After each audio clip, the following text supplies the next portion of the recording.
Alors, nous avons vu les vues perspectives, les vues parallèles, intéressons-nous maintenant aux vues panorama.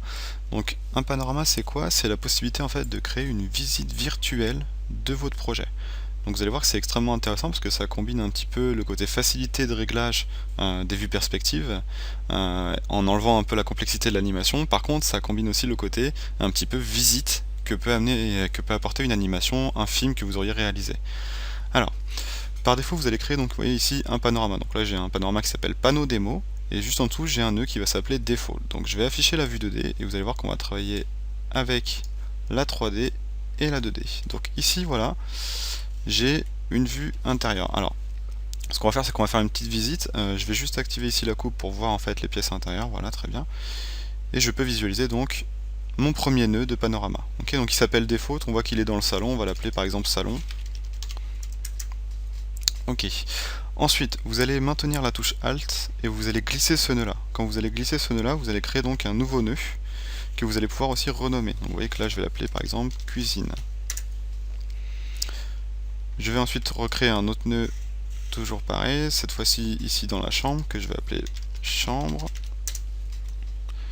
Voilà.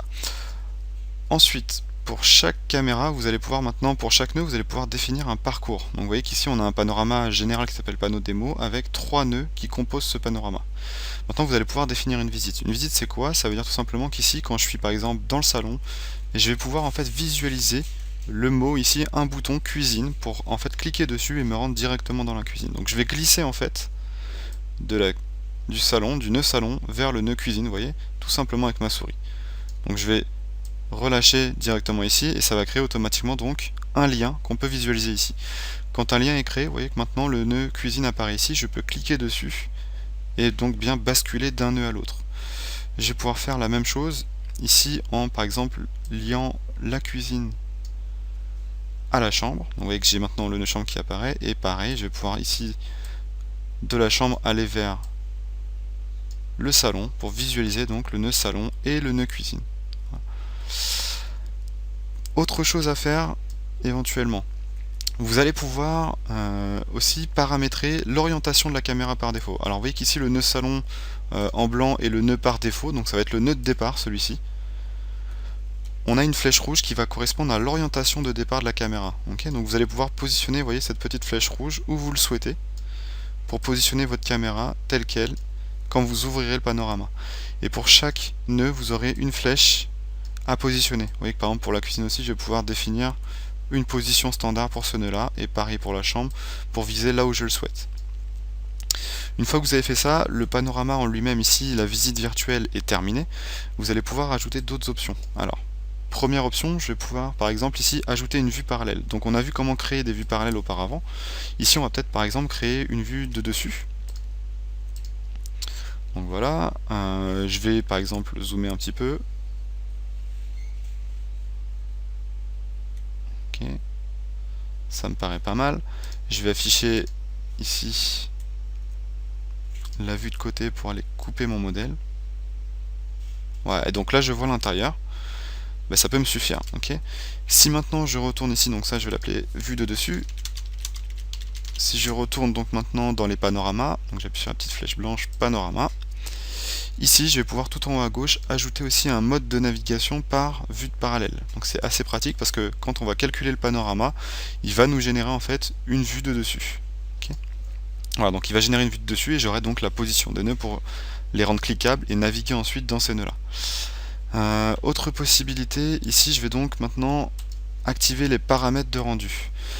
Donc première chose, on va rendre ça avec un player flash qui va être intégré. Donc vous allez devoir choisir en fait la taille de la fenêtre de prévisualisation de votre panorama final qui sera calculé. Donc là ici j'ai mis ça en 1920 par 1080, comme ça si je mets ça sur une télé, je suis en plein format.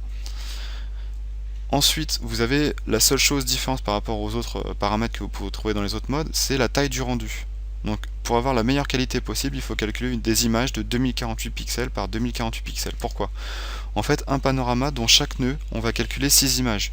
Vue de face, vue de côté, de gauche, droite, arrière, dessus et bas. Et donc on va calculer un cube qu'on va mapper ensuite dans le player flash et qui va vous donner une impression en fait vraiment de naviguer en 3 dimensions. Ok, donc là vous allez pouvoir visualiser des images en très très bonne résolution si vous calculez en 2048 par 2048 avec un flash player ici qui va être à 1920 par 1080. Okay. Voilà, donc peu importe la taille ici du panorama final, ce qui est vraiment important pour la qualité, c'est surtout ça. Donc le côté vraiment la taille du rendu final de votre image. Donc vous faites OK. Une fois que vous faites rendre ici, il va vous rendre donc un panorama au format HTML. Donc si je fais naviguer, vous voyez bien qu'on va ici choisir un panorama au format HTML. Voilà, donc là je pourrais faire enregistrer et il va me rendre donc tout simplement ce format là directement depuis l'interface. Voilà donc comment créer un panorama au format donc iVisit 3D. Alors on va quand même regarder le résultat final. Donc on va aller tout simplement sur le site artlantis.com, dans la galerie donc des panoramas, et on va regarder par exemple le panorama loadé sur internet du fichier du projet que je viens de vous montrer. Voilà, donc ici on a un mode plein écran en bas à droite, donc vous allez retrouver la possibilité d'afficher les nœuds directement ici dans une petite liste en bas avec des petites previews. Vous allez retrouver la possibilité bien entendu après de naviguer dans votre panorama. Voilà, donc là on voit qu'il a été un peu plus habillé que le projet que je vous ai montré. Si vous cliquez par exemple sur Kitchen ici, vous allez voir qu'en fait automatiquement on va récupérer l'orientation de la caméra. C'est-à-dire que là je ne vais pas me retrouver face au micro-ondes, je vais me retrouver de l'autre côté, vous voyez par exemple face à la table de cuisson. Et enfin dernière possibilité, tout en haut à gauche vous avez aussi donc la possibilité d'aller chercher la vue parallèle que vous aviez paramétrée pour vous rendre par exemple dans un autre endroit de la scène. Donc là par exemple ici dans la chambre, pour visualiser la chambre au final, calculer dans le panorama.